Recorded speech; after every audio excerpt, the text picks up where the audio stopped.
Hello, welcome everyone. Hi, folks. Hello. Hello. What a nice Hello. panel we have today. I'm really excited. Thank you all for being here. So, let's start. I'm Enrico from Avanscoperta, and I'll be here today with Alberto, Luca, Emanuela, and Wojtek to talk about collaborative asynchronous communication. We're going to understand a bit more about this in a second.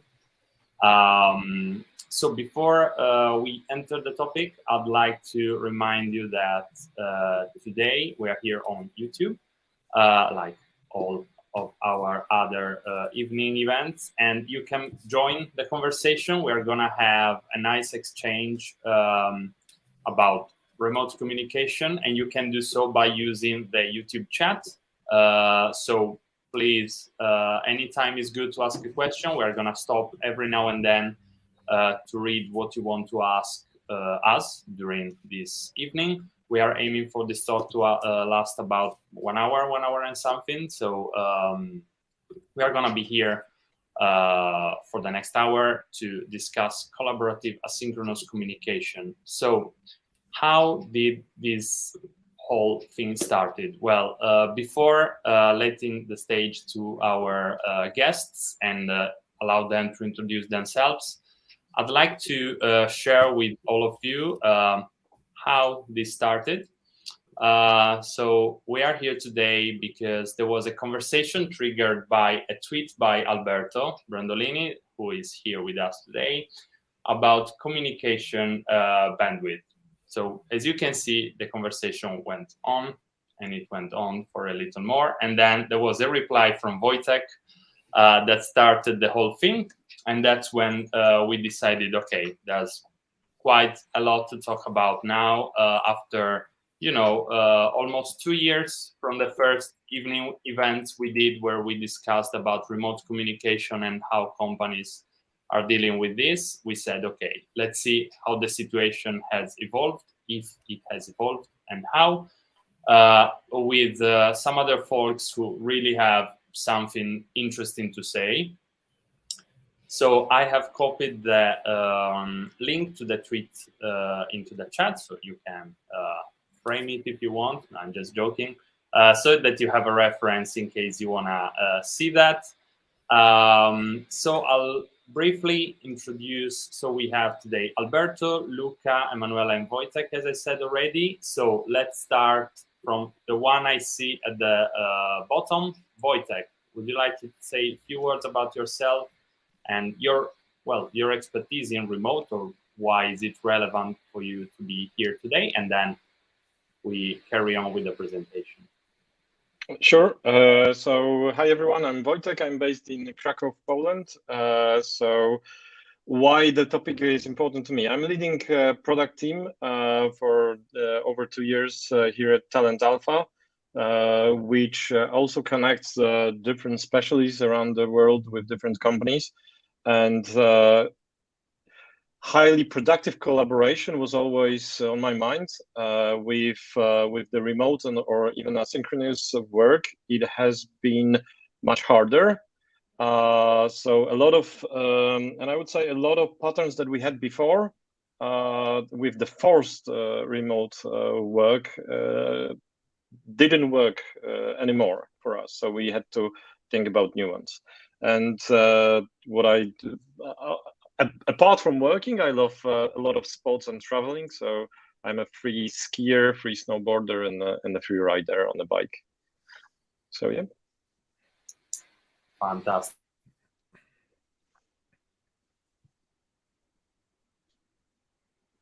Enrico, you froze. Enrico. We lost the So, host. So Emanuela, I guess.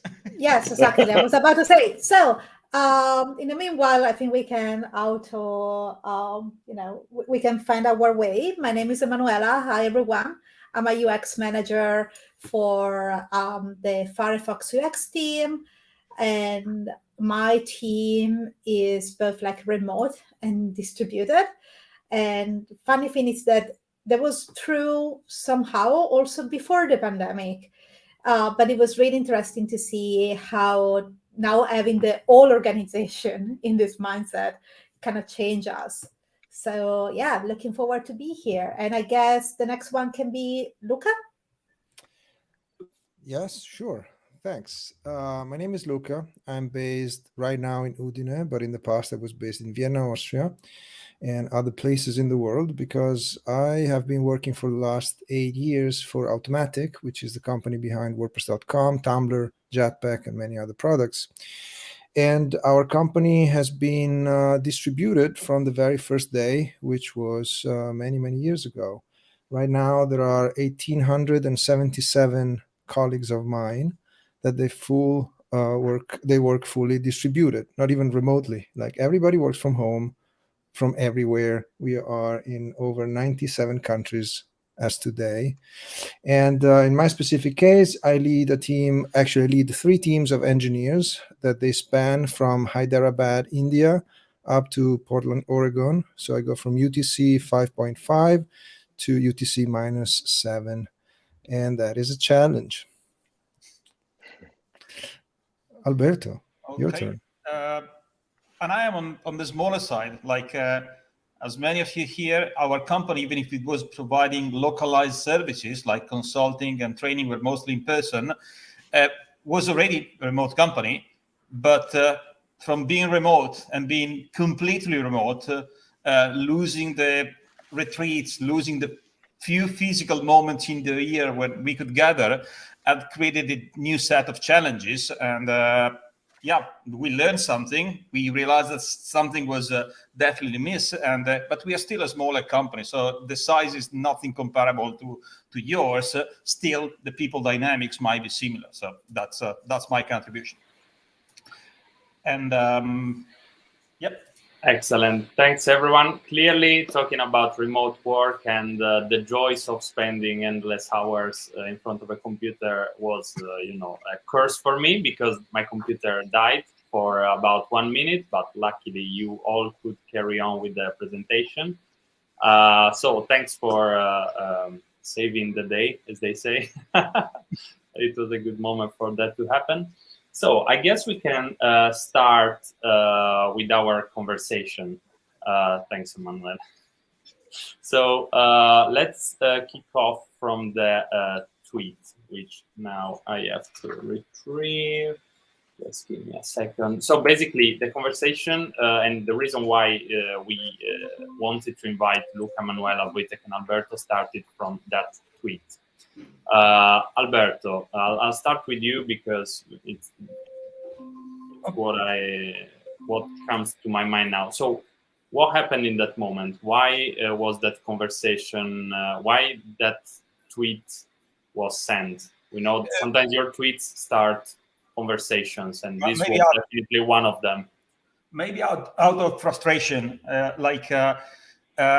this thing like communication bandwidth is a finite resource in the organization is something that was true for me way before pandemic and forced remote. But the thing is, this for me is a constraint. Like we cannot spend most of our time communicating because we also need to be working. So the more meetings, the less job done. Basically, that's a rule of thumb in this way. The thing is, the moment you force all the conversation to be on asynchronous or remote or caged into Zoom, well, less information passes. You have to communicate. You can communicate less, or you have only a single part of information. Sometimes you can solve a little conflict just by patting on somebody's shoulders.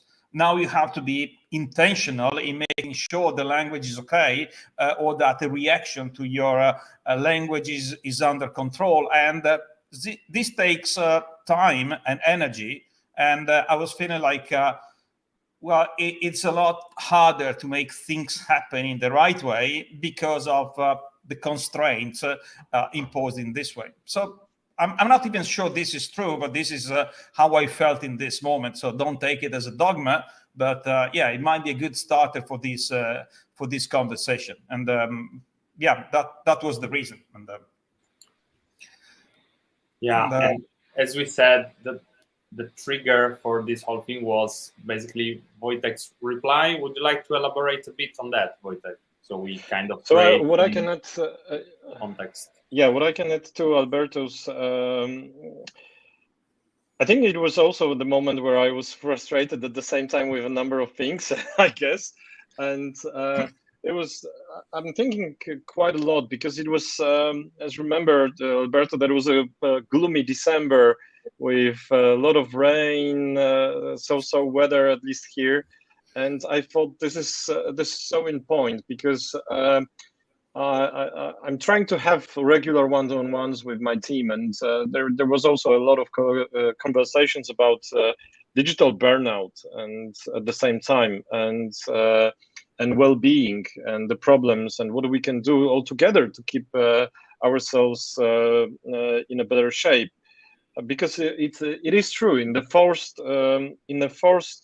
remote environments, it is different, because even if most of us worked remotely in the past, the thing is, we were there, we had our offices, and we could focus in these offices. There were no children running around, and there was no spouse, and you could even get a break because they were in the school or in the office, and you could focus on work remotely. And at the moment, a lot of my teammates were forced to sit with all of their children, sometimes after a fight with their spouse, and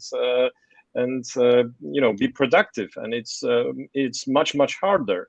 So what we started the conversation within my team, what we started this conversation was how we can improve, what we can do different, better. And actually, it started the whole avalanche of thoughts in my head as well. Interesting. So I know that Luca, for example, has been a company that has been remote since, before it was forced for everyone. How has this affected Automatic and your life at work? Well, if there was one thing that our company was peculiar before and stayed peculiar during the pandemics, where many other companies had to adapt, was the way we used to work and the way we work.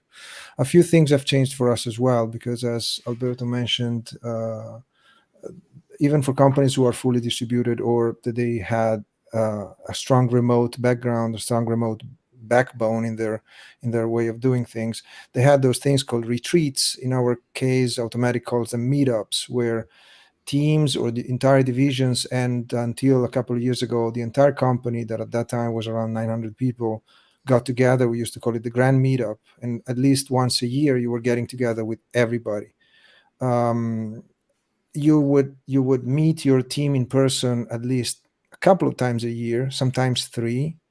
And there were many occasions to meet your colleagues from conferences in the industry, that many of them moved to remote and online only, to other occasions like trainings or workshops that we used to have and then suddenly disappeared. So it's true that we were used already to a fully distributed work, but we were not used to a fully distributed life next to that work.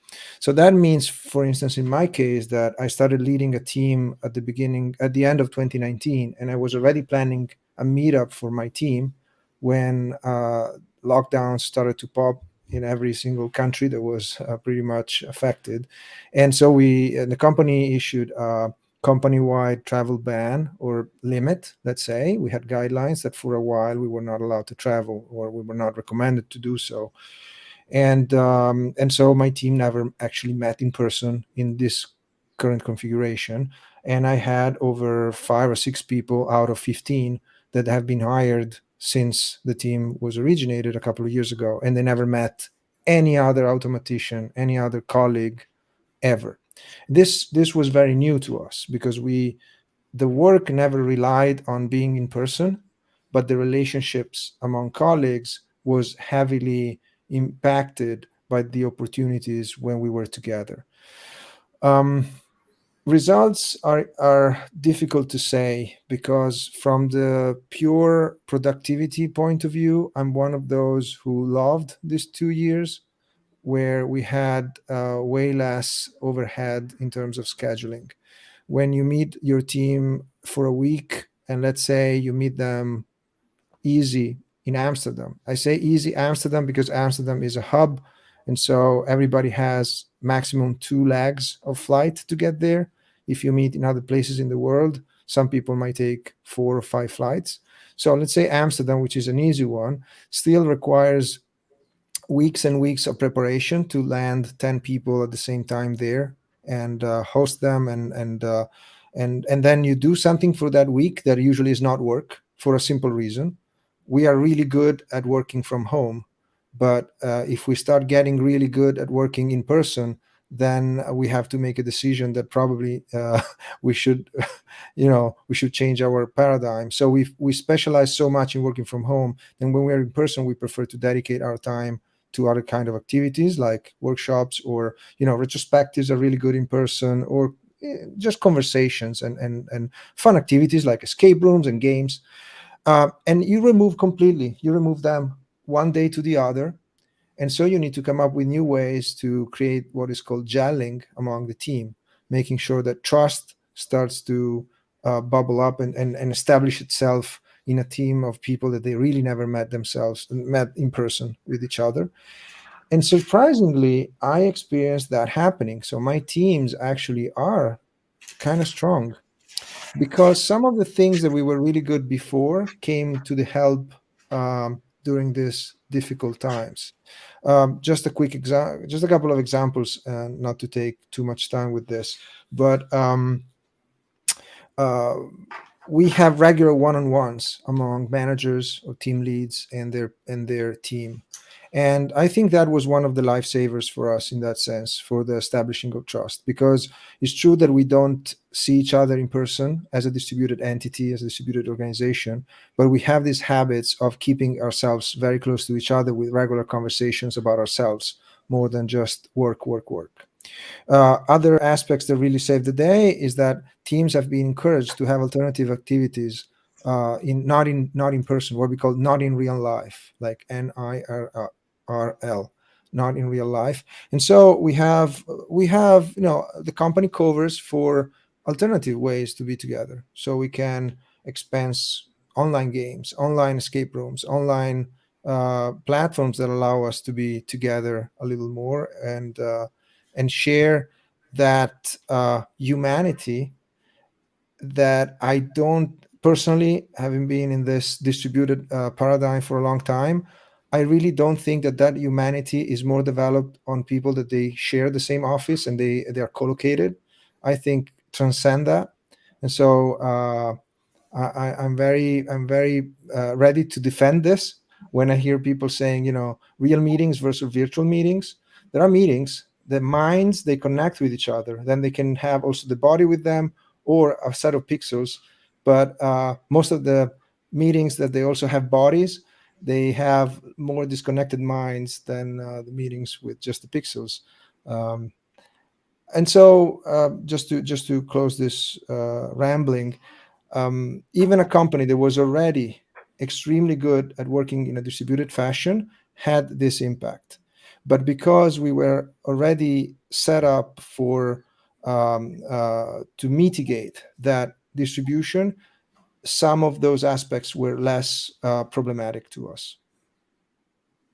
Super interesting, the whole distinction about work versus life, and how a company like yours, Automatic, also had an impact on that. And of course, the conversation sometimes is about work and work basically, but this was crucial for me. But I saw that also probably for Emanuela, who I saw nodding a lot. So what's your take on this? Yeah, like I think Luca said most of the things that I wanted to say, which is nice. I think we can have we can create an alliance here, Luca. But we had a similar situation at Mozilla. I am co-located in Berlin, like I'm based in Berlin, and we have an office here. And I used to go to the office, but my team is not physically co-located with me in the office. This was true before the pandemic, and now that the office is still closed. So, well, actually now it's not true, because in the meanwhile, something interesting that happened to me is that from being an individual contributor, so for being a UX designer, I'm now UX manager. So now I have a team, and these people report to me and have like different responsibility. And in the meanwhile, I was able to hire at least like one person who is based in Berlin, which was, it's not that because she's located in Berlin, like it was because we wanted to go into having the team here. It's just a matter of good balancing for skills and things like that. But like also hiring while we are remote and hiring for companies that are remote, there are things that are harder. I will say that the only part that I disagree a bit with Luca, but like on a most like kind of politely disagree, is that sure, like I do see the impact of people, especially for team members that they used to meet each other in person every 2-3 times per year. Like we have a very similar policy at Mozilla. So we have our company all ends, and then we do our work week with teams when necessary. But we're starting to feel in a bit as we don't, that we're not able to see each other, and it's a bit sad because you can sure share a lot, and you can sure share a lot of personal feeling, and you can create, I do believe that you create like real relationship online. Like you don't have to be distributed, or you don't need to sit in the same office, in the same room in order to create a connection to people. However, I'm seeing from people, from my one-to-one with the people that report to me, and for larger conversation in the organization, that now people are starting to be tired. Like people are starting to miss just that, hey, that human contact. But I found like really interesting because we also had a lot of growth. So right now we have a lot of both like new leaders and new team member that we never met in person. And we had to find different way that also worked well with our time zones to create a trust and establish good pattern. And I agree with you that a meeting is a meeting. Like doesn't matter if it happens remote, doesn't matter if it happens in person. Like there are pros and cons for both. I know that Alberto, before you were just saying this thing, just like you say, patting somebody on a shoulder sometimes can help to fix a problem, but sometimes it also may be that it's also just fixing the problem from your side, and that person remains, it's like, oh yeah, sure, like we're in person, I don't want to create a big deal, so I'm not really going digging into a conflict. Well, I'm finding that sometimes, not often, but sometimes when we are async, we're actually a bit more once we have a good level of trust, we're able to have a better conflict resolution than in person. This is where I actually totally disagree. But well, two reasons. So one, the example of patting on the shoulders is, for me, is about richness of communication. I mean, it's when we are here, sometimes it's just like voice and video and pixel, as Luca was saying, and other things might be missing. But what I miss a lot for me was the interstitial communication. Like you go and have lunch, and in the lunch is not a meeting, is not scheduled, but you say something, you perceive that something else is happening. One of the things that we were missing a lot was if things were not shared during a meeting or put in a Slack channel, there was a lot of why didn't you tell me? Like hiding things was perceived to be intentional, and no, it was not. It was just that we didn't have the chance to make it happen without a proper meeting. But building a set of meeting boxes to communicate everything, oh, come on, it started looking like hell. So one of the things it might actually be like, okay, we have too much throughput or too many topics, too many things together. Maybe we should just reduce the WIP of topics and focus on a few things and do them well. That's healthy for any organization, so why not? But it's just some information doesn't pass through if the box is only a Zoom meeting or a Slack channel. It takes time. It takes a different amount of time, and maybe a little bit of ability. I mean, there's not a hot spot about the writing abilities that might help, and so on. But conflict resolution for me was an issue in this area because I look like, okay, we have something to sort out. How do I do this? And wow, a lot of recommendation was about prepare the right stage for the conversation. Great. In the word before, it was like, okay, let's go to a restaurant, let's have a coffee, let's get out of the office, let's create the perfect stage. And what is the perfect stage now? I just changed my background in Zoom. And or if my problem is I have too many Zoom meetings, oh, let's have a Zoom meeting and talk about it. No, I want to die. So, yeah. That's the group I was there. Alberto, do you mind if I offer you another perspective to this? Oh, yeah, absolutely. Which is in some sort of kind of opposite, in the sense that the reasons Automatic is fully distributed was not a decision first, like it was not decided to make it distributed. It was the consequence of a specific need. That specific need was tapping into the world's best talent without having geography being the limit to that hiring. So I like to see that as a level of opportunity now, where we can offer the opportunity to be employed in a tech company that has a specific impact on the world, regardless of where you are. So it becomes also a sort of inclusion topic, right? Connecting to what you just said about the conflict, you solve a conflict over lunch, and the conflict is solved. You want to solve a conflict over a Zoom call, and you already have a headache even before the Zoom call, right? However, more or less.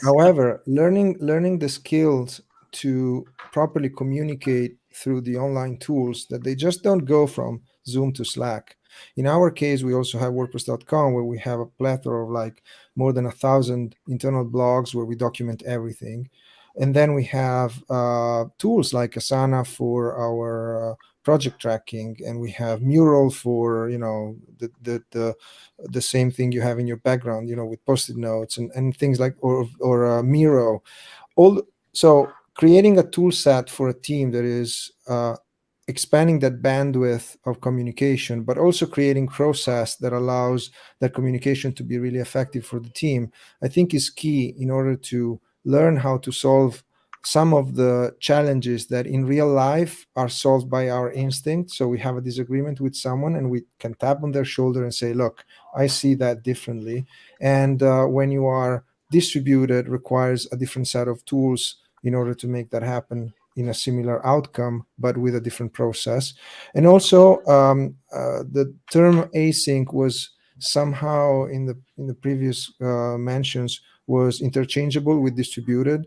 And I see that as being extremely not interchangeable. So async is a style of work for me. As an internal job title, I am the protector of asynchronicity for many years now. And the reason is because I truly believe that the future of work is asynchronous, independently from being co-located or not. Most of the activities that we give for granted to be synchronous are just synchronous because we do not know better and we never had the need to do better. And now the pandemics brought a sort of a forced requirement to do differently, and some of the asynchronous advantages start to pop up. But when you learn how to answer emails also asynchronously, that means that when you receive emails, it doesn't matter what time of the day is, because you have a schedule in reading them and replying them with discipline. You realize that over time, the relationship with people changes. And if you really put some effort into being asynchronous when you work, you need to establish relationships of trust. Otherwise, you don't go very far. And as a consequence, that trust becomes extremely powerful. I think I can disagree with Luca, and we politely disagree with each other, I guess. That is quite exclusive, because you mentioned you were looking for the top talent across the globe. So I can hear multiple assumptions that, first of all, that was the top talent, and people were ready to be asynchronous, or even or at least fully remote. Whereas from my perspective, a lot of people are not like that, and a lot of people are not ready not to have this trust that you mentioned, this part I fully agree, that we need trust to have a collaboration, right? But a lot of people are not ready to go fully remote. They were forced. Most of the people, if we look percentage-wise, how much of us worked fully remotely or fully async before? And even if, like us, we were remote distributed before, but we couldn't even meet for brainstorms. And we used to do brainstorms like the big designs, systems designs all together, but we were forced. So from my perspective, it's really important. And what I wanted to ask you about is, that put a lot of pressure on the middle and top management of the companies. And I'm not mentioning like the one that Luca you work with, because you mentioned you were used to it and you liked it. You were all up for it. But with the companies, as you can see, with most of the companies had this model when the trust was built on site or periodically during the whatever the gatherings that the companies had, and these people were forced at some point to go at there was a switch flipped and all of the people went remote at the same time. And what I found, a lot of middle management or top management executives, they really couldn't make this, and it was really hard for them. Because as a specialist, as a designer, as a developer, as a system architect, at least I have less meetings, right? I can focus on the work. That's short term. It's better, but for a lot of people, and I'm looking at the trust from both perspectives. So not only I trust you as an employee to the manager, but also manager to the employee. Of course, it was really hard to build that trust and trust between the team. So something that I wanted to ask you about is about the Conway's law, because as we know, the organization designs systems that reproduces its communication structures, in other words. And in the world where we were forced to go remote, to build that trust, to build that communication structures from one day to another in a very different world, how did it affect the communication structures and therefore the designs of the systems from your perspective? To throw into that discussion, I can tell you the number of big failures that we are experiencing at the moment tells me there is something in this from every organization that I see, that we have the problem with Conway's law in the fully async, forced collaboration, to the point where I wouldn't sit down in an AI-driven car, to be honest. So how do you feel about that? Before we go into Conway law, I just would like to touch point that you were saying before. I'm sorry, Enrico, but you were saying that you feel that this is it's more exclusive, right? That we're somehow cutting out people. But I will say that's the opposite. I will say that we're actually including people that before were having really hard time to, join the rest of the team for lunch because they were too tired. We are actually creating this space of, you have to make a decision when we are together and the meeting is titled decision. Yes, maybe we're not really going to make the decision in that meeting. We're going to need probably a follow-up. But we're not excluding people, because then we are using our social skills and relying on our extrovert power. I'm personally, I think that I'm mostly an extrovert rather than a fully introvert. But many members of my team were, when we were having work week, they were going in their hotel room for lunch because they were feeling really tired by stay together all the time.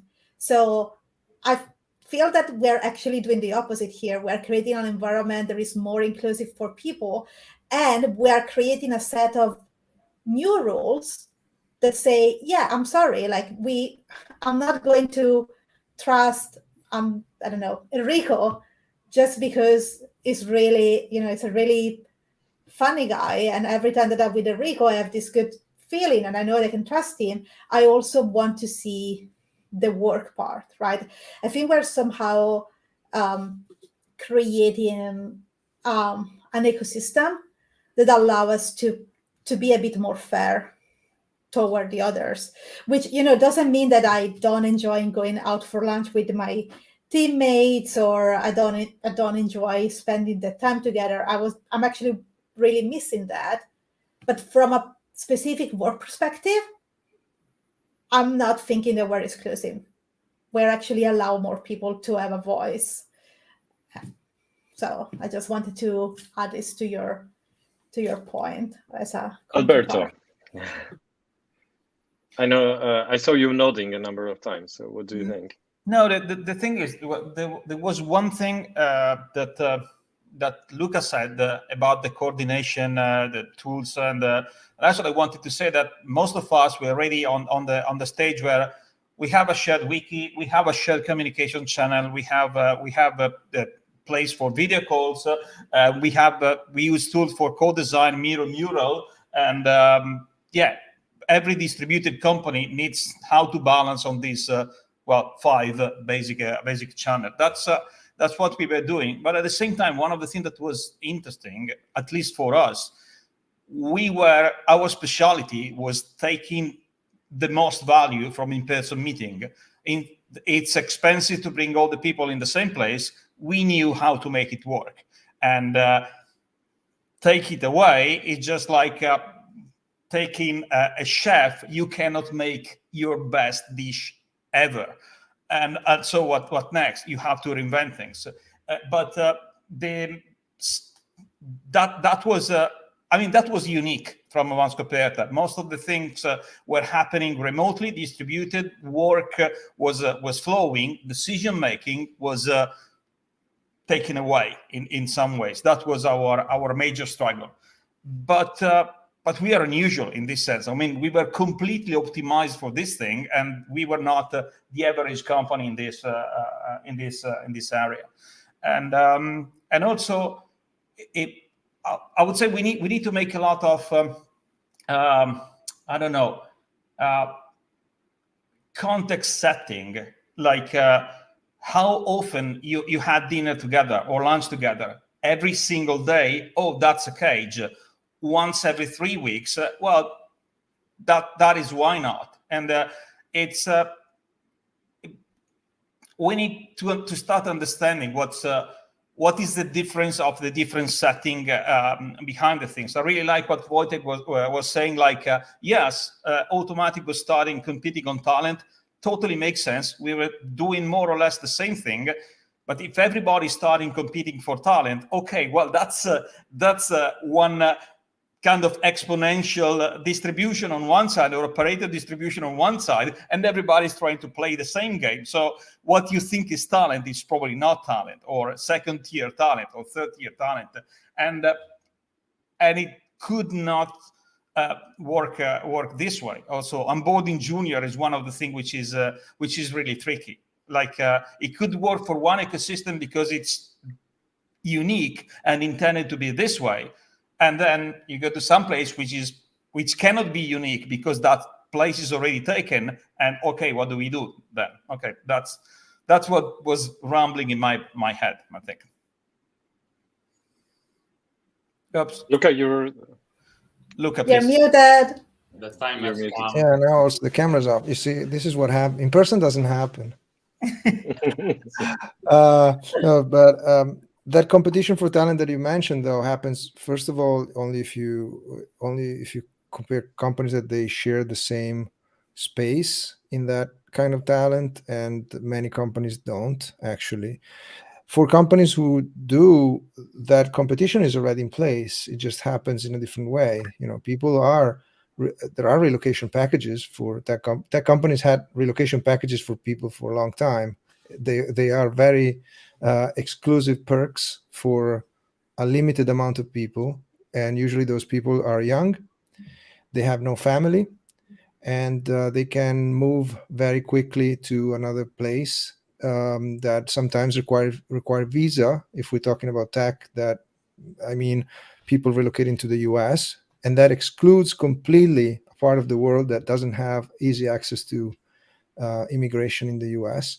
And that, to me, are all of those are limits that the fully distributed paradigm overcomes very quickly. And then there are many others, but that gives access to that diversity that creates a strong power in many organizations. But even with this strong conviction, I agree with Wojtek about the fact that there are limits to this, because I am very biased in my conversation, because I'm also only referring to people who fit in the brackets that Automatic puts out in their hiring funnel. So people who work on code, designers that they are very aligned with our design culture. But I discovered in the past few years that there is an entire universe of design that does not necessarily wants to work, or is interested, or specialized, or for any reason will be working on online platforms. That design exists. We still have to produce objects that requires design, and probably that design is not easy to move into a distributed environment with the same low friction that has having web designers coming on board to a company like Automatic. And the design process itself is way more complicated than just sharing things on Miro or Figma. I understand that. So I have to admit that my position is very biased towards a single example that cannot be replicated 100% on every single industry and on every single company, even within that industry. However, many of those that they find struggle in this paradigm, they could find a little more balance if they become a little more open to some changes in their company's culture. And I would say from company's culture, we can also go to company organization structure, like organization communication structure, right?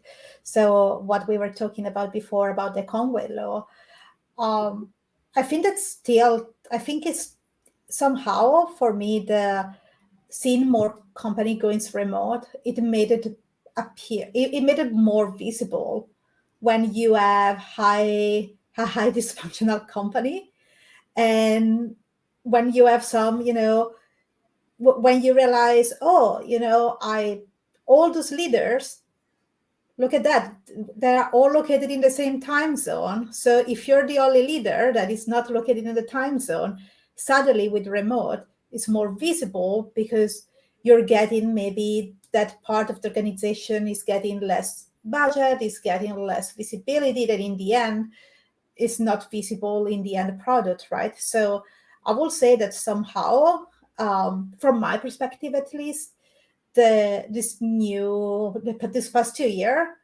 made the Conway law even more real.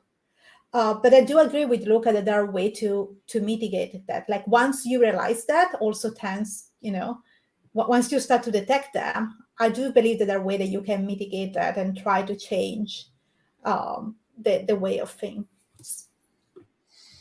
To your points, it's really good, but I guess that would be a very limited pool of really experienced tech lead talents that can handle that. So a lot of companies will be left with people who really cannot do that, I guess, or But don't are you think learning the hard yeah, way. Yeah.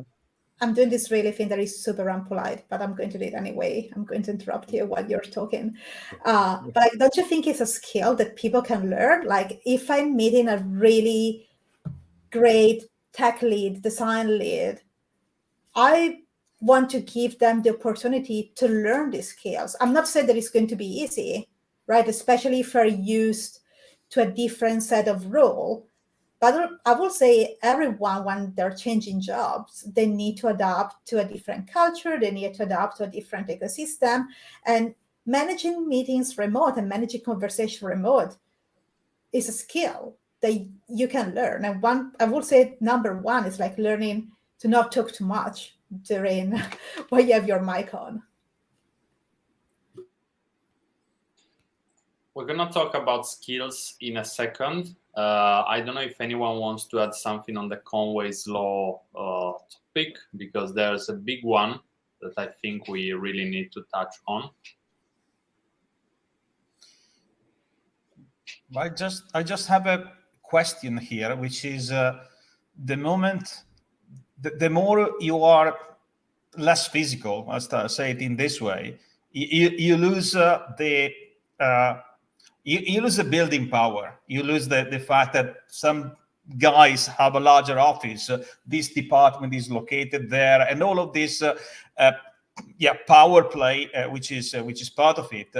And but also you lose, to me, the ability to read some of the hidden signals of politics. Who is in charge before this communication is visible to other one? Who might be the next big person in the organization? Maybe it's just gossip, but it happens, and this is becoming a lot more invisible in some places, and made it harder to read some of the politics. Maybe it doesn't happen. It just cannot happen because people don't have the time to play this game.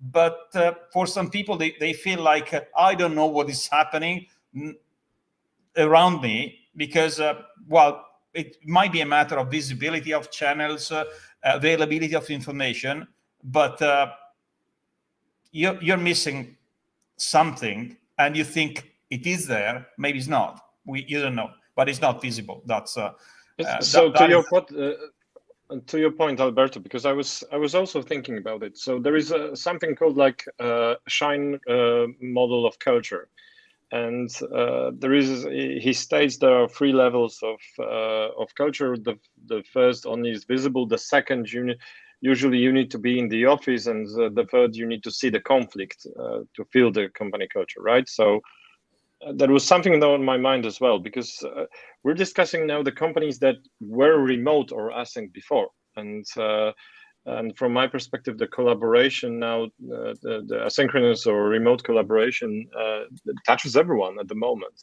And to your point, it was very different to where, as a consultant, you were walking in the office and you could feel already what is the communication culture, what is the decision-making model. Whereas in sometimes when you're entering Zoom, you have no idea, right? And you don't know how to behave. Even if you're fresh into the organization, you don't know even if you can make all of the decisions on the meeting, because whether, as you said, the big boy or the big person, whoever that is in the room, right? So I think there is a good point to that.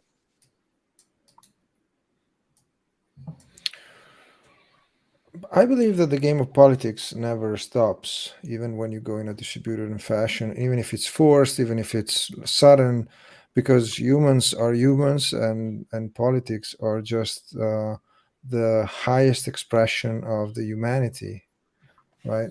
But it just takes a different shape and is differently expressed than in person, like many other behaviors that you can find. These are topics that might expand a lot, but many other human behaviors, they translate in the distributed environment, or even in the asynchronous environment as well. Things like harassment, things like power structures, or everything good and everything bad that is part of the human nature is there. However, a distributed company, or let's say a distributed organization that keeps that in mind can have tools to mitigate some of those behaviors in ways that in person are extremely difficult, and they become a little easier when you start to take them asynchronously, because you have more time to read when the communication moves from oral and audio in person or on Zoom, but moves into more written form. So you have more time to think when you write, you have more time to reread and rethink when you read, and that reduces misunderstandings. Then if you have a shared set of rules on what is accepted and what is absolutely not tolerated in terms of kind of messages shared within the organization, it's easier to decide if something was violating or not a specific policy on behavior. In person gets a little more complicated because there are nuances that always pass under the radar. And in my experience, those nuances are always the problematic ones.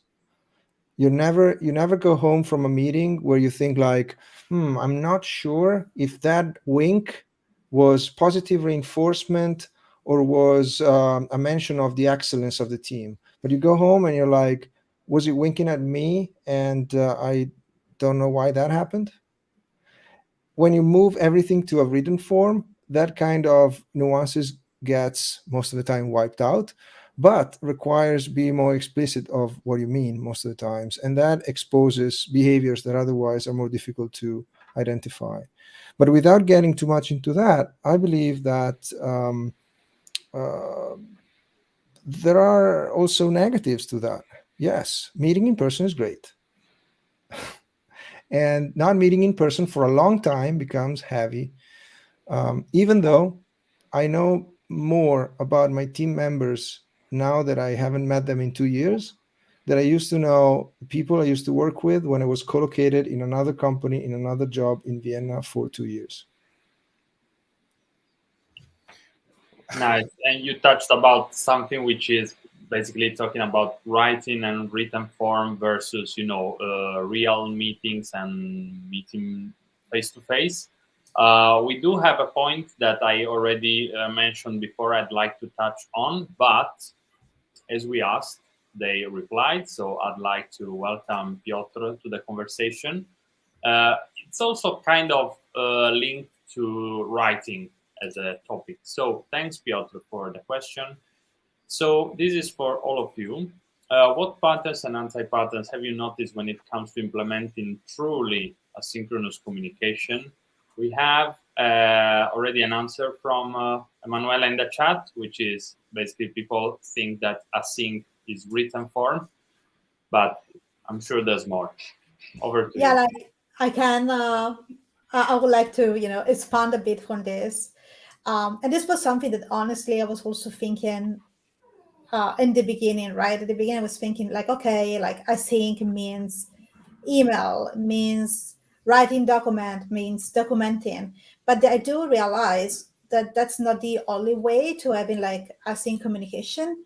As someone who is really struggling to spend time, just like and writing a doc, and I feel super insecure about everything that I'm writing down, I found that it really helped my team, for instance, to move to a different type of async communication. Like we're using short video. If I can mention a tool in particular, one is Loom, and it's working like really well for us. Like we're basically doing this walkthrough into a topic or into some specific area that we need to discuss, and then from there we start to weave in smaller comments related to that video in particular, and that kind of fit really well the mental model of asynchronous communication without being connected to a written form. First of all, you have a person who is presenting, and most of the time people naturally are keeping their camera on, it's in a corner on the screen, but it's there. Then you have, instead of describing what you're trying, if we're talking about design or if we're talking about software, instead of describing that, you're showing it. And it can be a Miro board, it can be a Figma file, it can be a piece of code, it can be everything. And the third point is that you get those elements that sometimes you're missing in a document, which is like the tone of voice, or you can notice the person's a bit more worried about something or not. And you get all the advantage of being asynchronously, right? Somebody, like part of my team currently is in Seattle, so somebody in Seattle can record it in their evening for me in the morning to watch him. And I can even put it to 1.5 if I needed to, and say like, okay, oh yeah, this was the point. And it's really allowing us to have in a faster way, a more natural way to communicate asynchronously that doesn't rely 100% on written form, which also takes a lot of time. And from my point of view, may exclude people from the conversation, right? Because you may go and judge the grammar, you may go and judge the vocabulary. By being a company, like by working with people from different culture as well, we all use words in a different way, in a different sense. And without that a bit of extra context of being a person presenting it, is losing that. And my last point is also improving a lot my teammates' skills into presenting also into meetings, because they're getting used to that. So now when we are in meetings, they're a bit more structured and they're a bit more, already in that mindset. So just something that I realized during the pandemic, that I discovered, like, yay, asynchronously doesn't mean written form.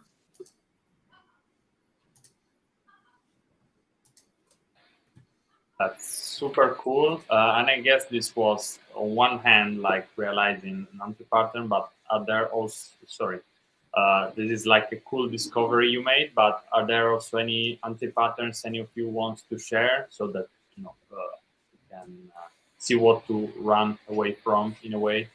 Well, definitely there is the problem of the somehow either like time constraint or not coming to a resolution, which sometimes brings, especially people in a leadership position, to just decide on a date. And it's like, okay, by this date, we need to have a decision for avoiding, running in circles. That's definitely something that I notice. Something that I noticed over the years is that the temptation of jumping on a call keeps staying. So even when you have a strong foundation of written communication, sometimes you have a problem and you're like, do you have a minute? Let's just jump on a call. And over the years, I learned that sometimes that is a resolution. It's a solution for a problem. The problem is that there is need for a little wider bandwidth between those two individuals for a limited amount of time. The problem is when you fall into that anti-pattern with groups, because it becomes extremely expensive. When every time you need to come to a conclusion and you need to gather together 10 people, it's really complicated from a time perspective. Imagine getting together 15 people right now with that spread of time zones that I have. It's almost impossible to do that. So you learn that you need to use that very carefully. And so, but sometimes is absolutely needed and helps move things faster. And one thing that was mentioned a few times was a word that I heard from many of you already, which is leadership. All of this nice process of making things asynchronous and distributed works only if leadership not only is on board, but is fully committed and invests many resources into it. It's not just tapping into the world's talent and then let's just reap the fruits out of it without putting anything into it. It requires a lot of commitment and a lot of investment. So you need to really make sure that everybody has excellent tools to work with. It's not just about an internet connection. You also need to have enough infrastructure at your own premises in order to make things work properly. You need to make sure that your systems are stable and you don't rely, for example, on the free version of Zoom for everything because you don't want to pay premium accounts, and then you force everyone to have short meetings or very unstable ones. And that expands to many of the tools of the trade.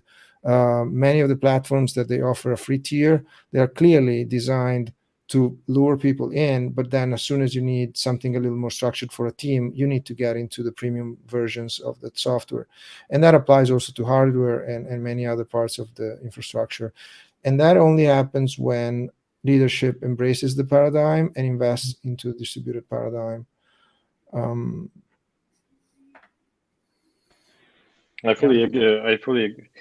Yeah, sorry, I thought I was muted. I fully agree with you, Luca, and I think listening to what you say, it puts much more pressure on many organizations to actually invest in their leadership to learn how to do it. So I wanted to, when it comes to patterns and anti-patterns, there are multiple hiring anti-patterns that I saw.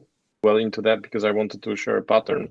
So I fully agree with what's been said about the trust by you, Emanuela. So I think the pattern that we have that really works well is that we share everything, and that's you have access to one folder on the Google Drive, and you have pretty much access to everything in that folder.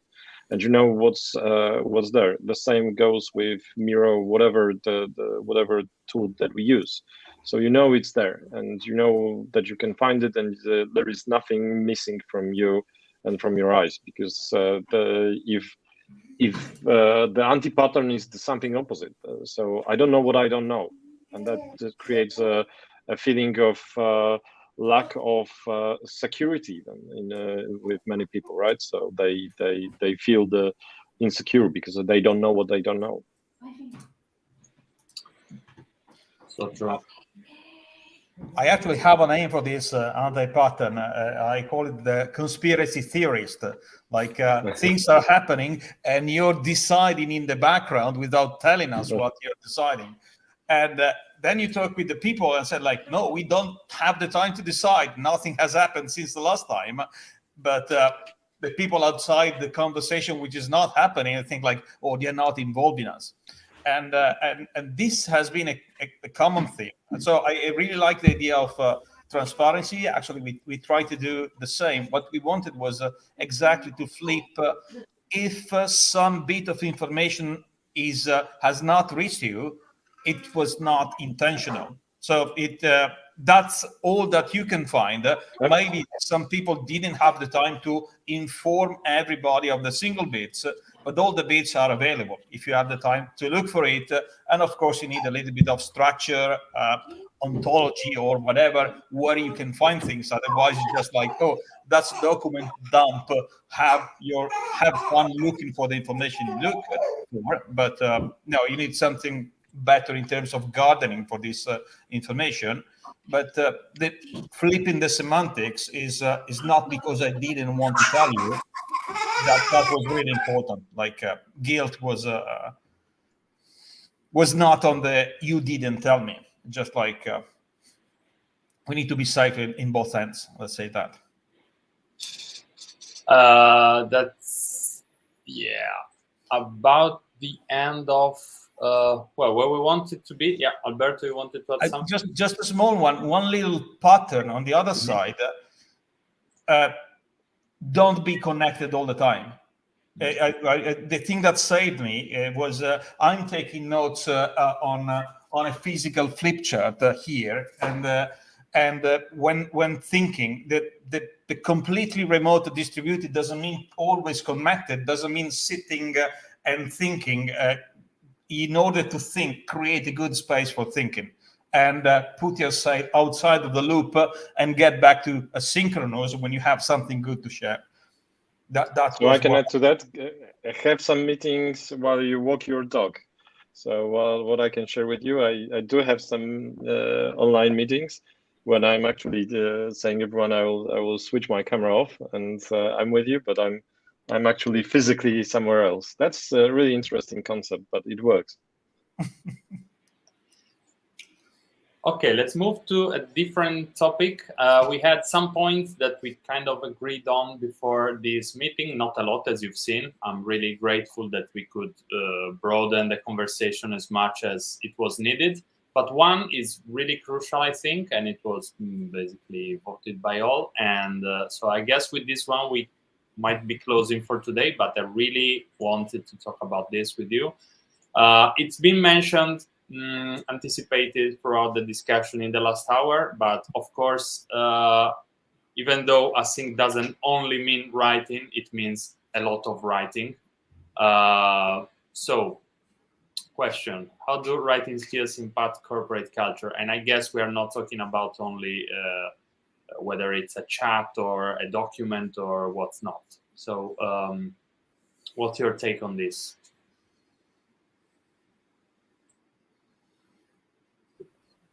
I think honestly, I'm going to try to answer this, but from my experience, of course, it has an impact.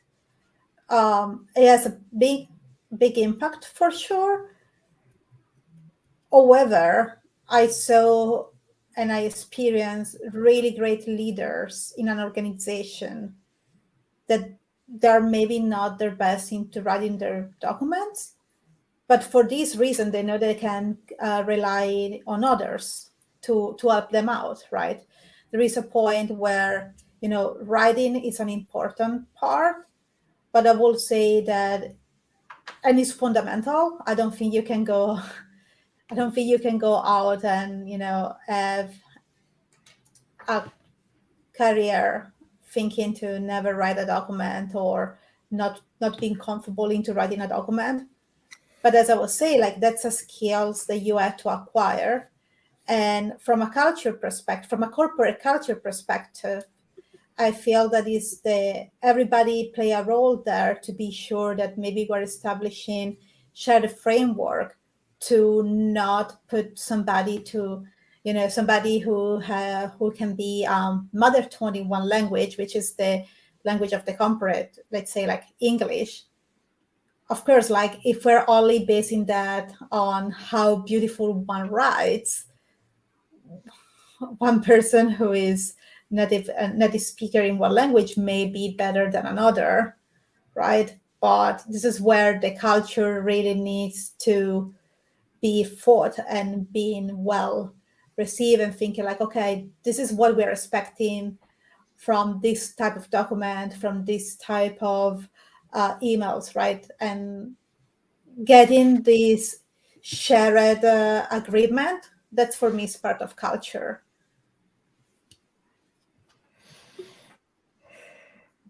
What I can add to patterns that really work well when it comes to writing is having templates. So, and some examples that people can use and learn how to do it. So that's what we tried as well. Mm-hmm. Yeah, standardized forms of communication for specific purposes are great. They help a lot. I believe that the writing process that is needed in order to communicate fully asynchronously in a written form helps and shapes the company culture more than we can even imagine.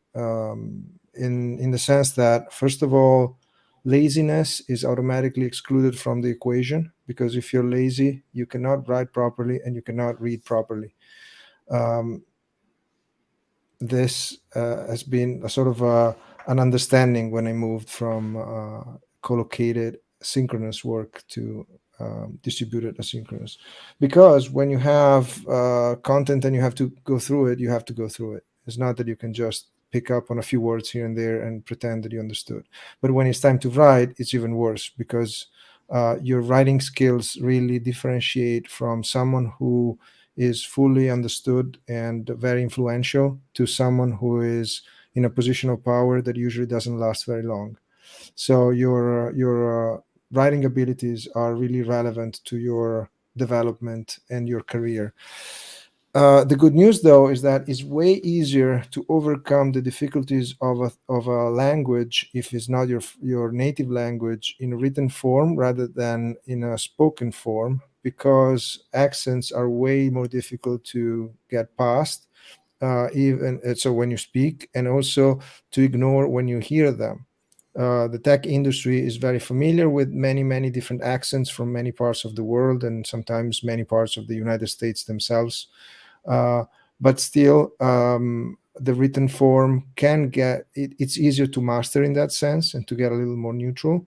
There is also one interesting element in the written form that connects to hiring, which is a piece of information that is in written form. You can easily remove the name of the author and ask people to evaluate that based on the content rather than on the identity of the author. And that helps to mitigate discrimination during hiring process, inner biases, and in a company, sometimes you can just take piece of content from other sources and merge it together and create a sort of a curation of that content that then is distributed to teams in a more efficient way than just trying to reassemble what other people have said. So the written form has a lot of advantages, but requires a lot of work to be properly mastered. It's really interesting what you say, Luca, but in general, I think in general terms, what we found, and we help with recruitment to multiple companies, so large corporations around the world. And I have to say, remote recruitment is much easier to be made biased free than on-site recruitment, because you have these distributed processes during the recruitment, and a lot of people can take part of it. So I fully agree, and I do recommend playing with it. I guess it's for a totally different conversation, because it's a large topic. I fully agree with that. I actually would like to elaborate a little bit more on what Luca was saying about, okay, going written form in terms of speed. Let's say you're writing something on Slack. Maybe you're just brain dumping at the moment. You're saying one sentence you carefully thought, and then you're writing the second one. Somebody might start to reply, and what started like a longer thought process becomes interactive, and maybe you didn't want to have the conversation at that moment. The moment you do this on a wiki page, well, you have a little more time to craft the content and then maybe make it visible later on, but you're not expecting everybody to jump on the wiki page to correct what you are doing. Still, you're showing the result before it's complete, but maybe you would never have the chance to finish it. While the type of communication you were mentioning was a little bit more like, I'm actually preparing a long email or maybe a document before sharing. I need to think before sharing a little bit more, and then I'm expecting an answer to be as carefully thought as my question, more or less. And but yeah, just writing doesn't mean that the communication is exactly healthy. Like writing on Slack or writing on WhatsApp is not the same conversation as writing, I thought about it for 3 days. This is what I need. Please give me an answer. With your declination, I agree on the Slack thing, because for most people, Slack is a synchronous way of communication. It's very common to, and I see this in person on myself, a new hire, sometimes they get into the habit of writing things like, hey, do you have 3 minutes? Do you have 10 minutes? And those are the indicators that they use to use Slack synchronously.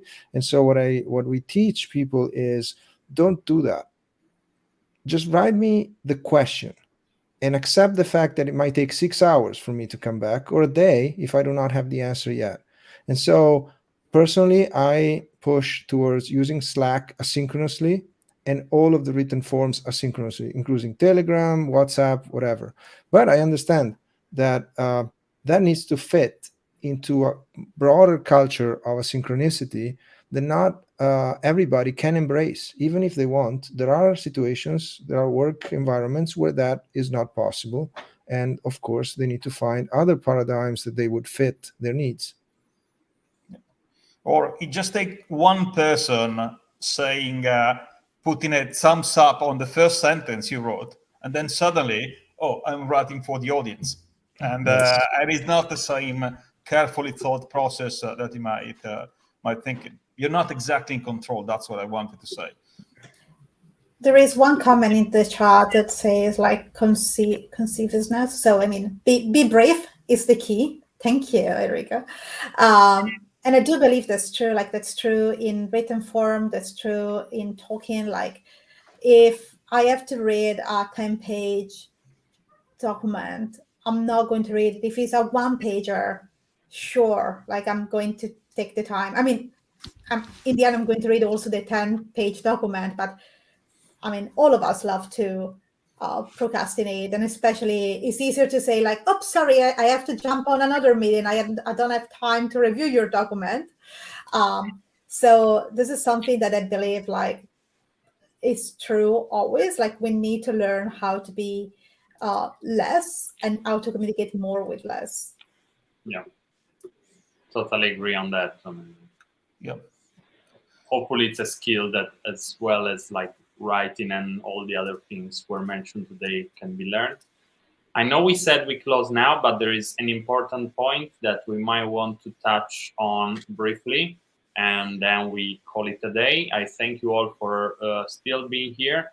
I know I want to touch on this because it was mentioned before, and I know it's actually crucial. So I don't know if we end up doing a 3-hour non-stop meetup after this, but we'll aim not to do that.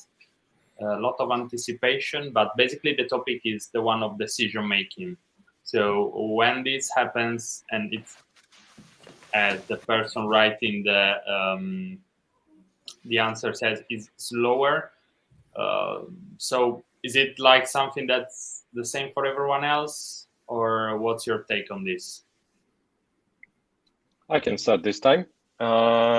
So I think it's once again a good test for a company because usually a lot of people love to be engaged, right? And with decision making, it's the art of the delegation. So I would say that in many occasions companies need to relearn how to delegate and how to make sure that people are comfortable with making decisions.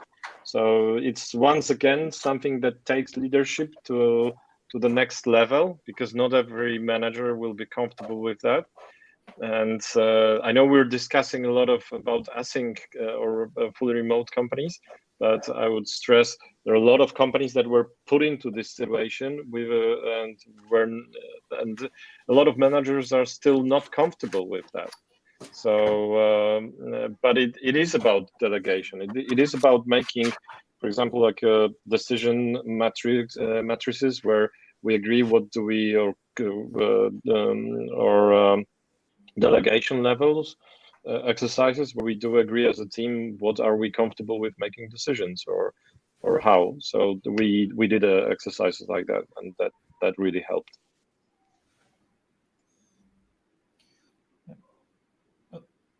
So on my side, the counterpart of delegation was I would like to make sure decisions happens looking at the right context. And the effort we put in place was let's create the visual tools. It might be on tools like Miro and so on, or just gathering the data from a spreadsheet, but to make sure this decision-making process becomes a lot more obvious.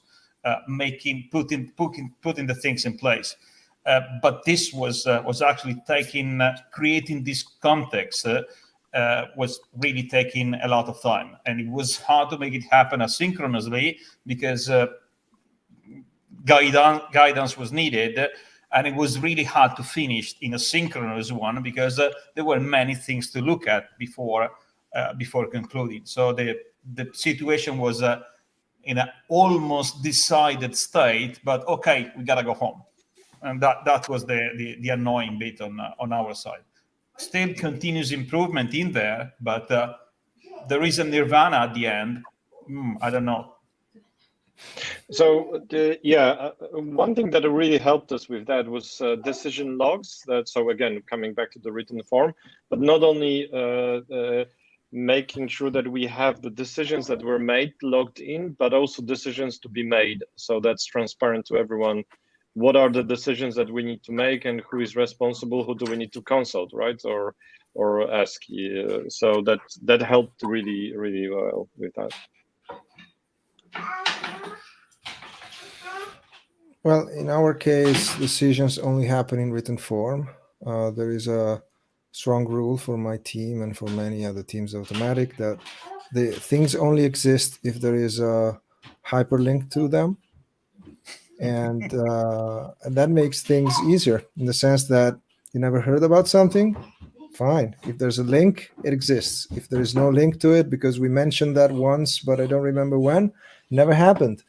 And so decisions are there. Now, when properly done, a decision comes with a summary and links to all the context that brought to that decision.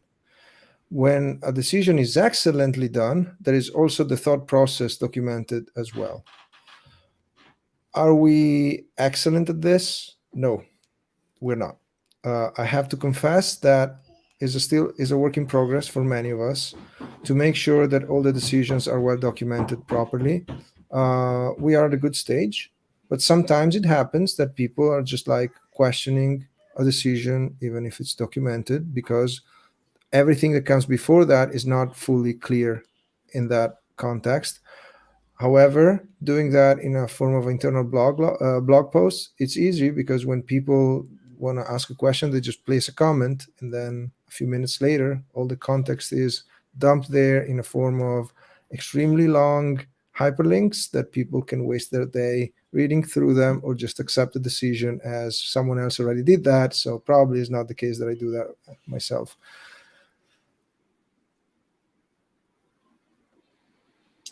Brilliant. I mean, the things only exist if there's a hyperlink to them, is my personal takeaway for today in general. And I don't know if you want to add anything else. We are a bit over the time that we gave ourselves for today's chat, but I think it was full of content and good insight. So I'll shut up for now. If you want to add anything, we can do that, and then we close. I just want to thank you all for this hour and a half. It was extremely was a pleasure to me to be here. I was extremely honored to be invited. Thank you all, and thank you for your time and your knowledge and your sharing your experiences. Likewise, really honored, and it was a true pleasure to disagree with you, even if my mind was screaming, I do agree.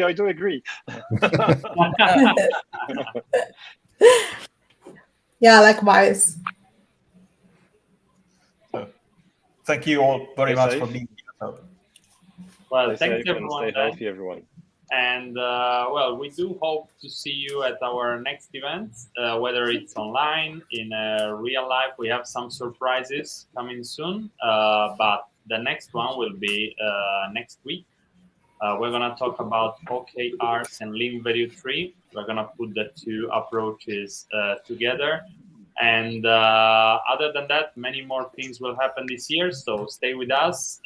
Subscribe to the channel if you haven't done that. I personally, accept the bell, activate the bell, put a comment. Exactly. So thank you, Luca. Thank you, Wojtek. Thank you, Emanuela. And thank you, Alberto. And we'll see you next time. Bye-bye. Bye, everyone. Ciao.